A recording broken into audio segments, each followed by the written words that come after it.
A kick that sends the communicator in Burnham's hand flying. An epic battle begins. That's part street brawl, part martial arts clinic.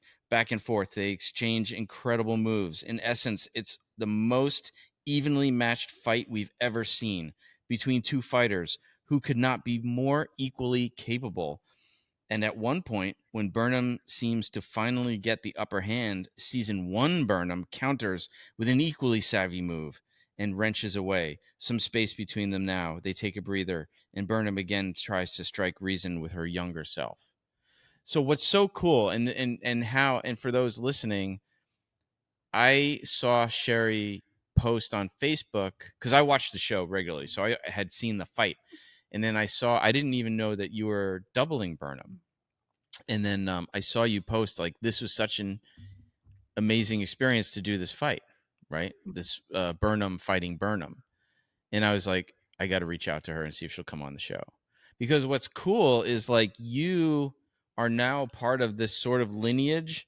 I mean, not just Star Trek IP, but throughout the series, since the beginning, there's been this tradition of characters fighting themselves, right?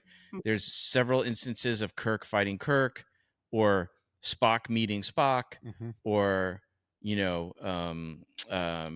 just meeting each other, fighting each other. Riker had an episode where he fought himself. Riker and Next Generation had to deal with Riker. Like, in that case, Riker had been split in two. There was a separate Riker created. Did your parents tell you any of this? They gave me a little bit of a rundown of yes. Like 1969, Kirk had to, there's a great scene, Kirk and an alien posing as Kirk, and Spock had to figure out which was the real Kirk. And then they end up fighting each other, the two Kirks. So, like, you're sort of now part of this long Star Trek tradition of crew fighting themselves, or dealing with themselves, or intellectually fighting themselves, not necessarily physical. So when you get this job and read this script, what's your thought? Yeah, so actually when I got the call for the job, I didn't even know really what it was, because they keep these kind of things secret. Oh, totally. It's like, are you free this day? You're gonna have a little scuffle, and then you see the sides. You're like, that's more than a little scuffle. Yeah, I mean, the coordinator, Chris McGuire, he told me it was like a very technical fight and stuff like that, which is why like they were able to fly somebody from LA all the way to Toronto, because like they needed somebody who like specifically could do like the technical like martial arts style of it, of the way Burnham fights. That was a question for me. That was actually a little question I had back in my head, because I know they shoot in Canada. Yep. And so you were able to work in Canada, which is cool. Yeah. It was kind of a lengthy process for the Canadian government to allow me to work there. But yeah. I was gonna say that stuff's not easy. Yeah, no. We'll come back to that. Sure. But anyway, so you managed to get to Canada for this job. Yes. And then when I found out that I would be fighting myself, I was like, oh, wow, that's going to be an interesting challenge. And then learning I'm the only double. I was like, literally jaw on the floor, like, you're not going to have another double? Like, he's like, no, because we need to see her face at like whichever side that, we're shooting on. So it has to be like. So they needed to map it.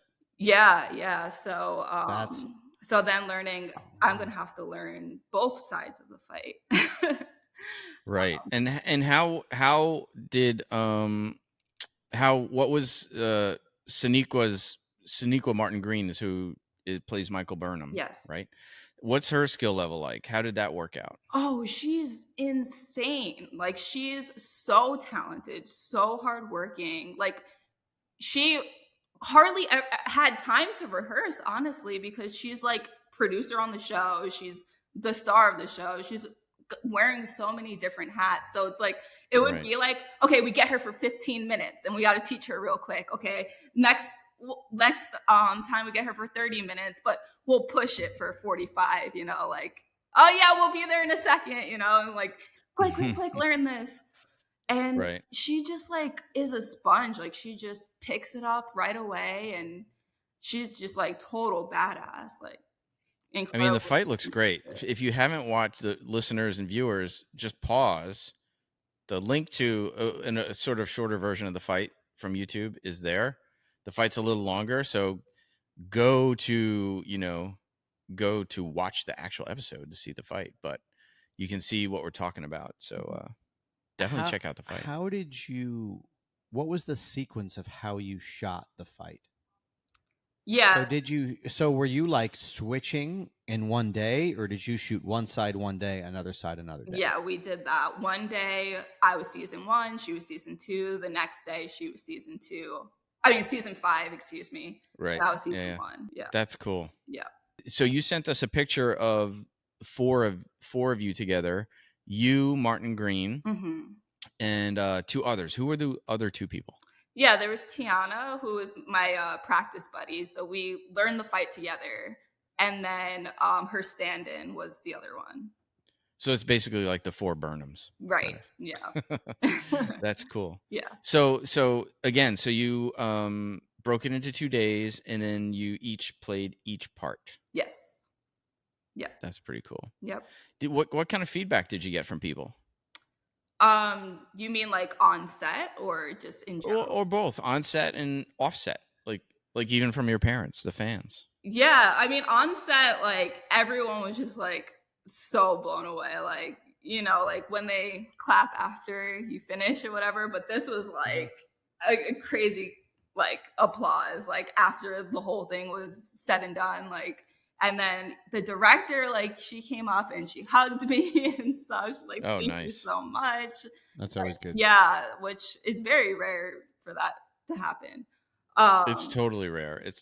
Yeah, and everyone was just like so excited. A few weeks later, the stunt coordinator, Chris McGuire, he sends me a text and he's like, "This was the best fight of the whole season. Like, I'm so glad that like you were able to come out and work on this and all that." So it really was awesome hearing that feedback. And then from the fans, I mean, everybody just like absolutely loved it. Like, even, like I check like Reddit and stuff, like see what like people are saying about it. Sure, I'm like, if Reddit approves, then we did a good job because they don't hold back. No, Reddit doesn't play. Nope.